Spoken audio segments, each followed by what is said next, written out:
আচ্ছা ভাবি, আপনি এই গরুটা কয় বছর পালছেন? পালছি 3 বছর হবে। জোরে দাঁড়াও। এখন গরুটা এখন কয় দাঁত হয়েছে? 6 দাঁত। 3 বছর হয়েছে, 6 দাঁত। সামনে দাও। এই গরুটা আপনি খাওয়াইছেন কি? আমি খাইছি ভুট্টার ঘুরে করে খাওয়াইছি পাক করে, একটু জোরে কই। আর ভুসি খাওয়াইছি গমের ভুসি, আর আর গরুর খাদ্য যেটা এসিআই খাদ্য মধ্যে খাওয়াইছি, আর অন্য কিছু খাওয়াইনি।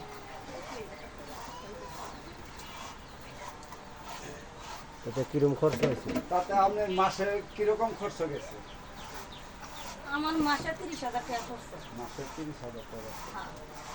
খুব মহব্বতের গরু এটা। এখন তাহলে এখন বেচবেন নাকি? গরুটা তো আপনি বেচবেন, হ্যাঁ। গায়ে গুগা আসছিল? আর কি এই গরুটা কি দাম টাম হয়েছে? তাহলে এখনো গরু গাছ দেখাই নাই। ভালো পাইয়ে দেখাই নাই।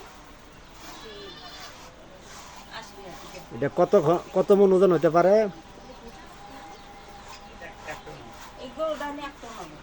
1 টন। একদম। তাহলে তো বিশাল বড় গরু আপনার। আপনার তো অনেক কষ্ট হয়েছে পালতে।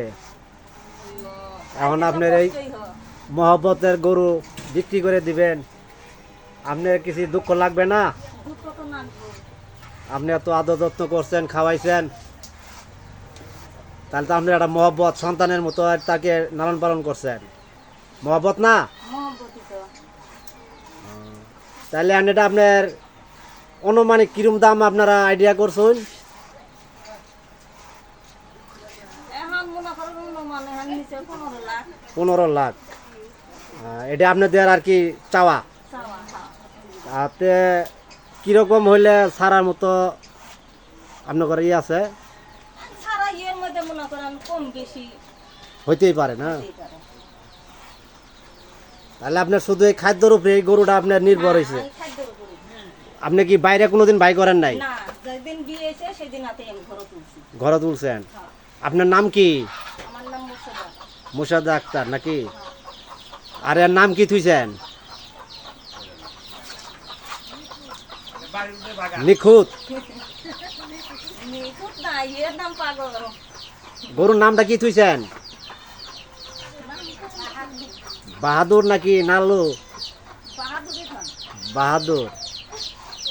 তাহলে আপনার এই ঝিনাইগাতির থানার সারা আপনার এই প্রধান গরুটা আর কি?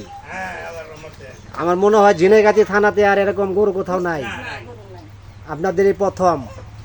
দিনে তো নাই, ছিঁড়ে বুঝিও না। তাহলে এই পর্যন্ত থাক নাকি?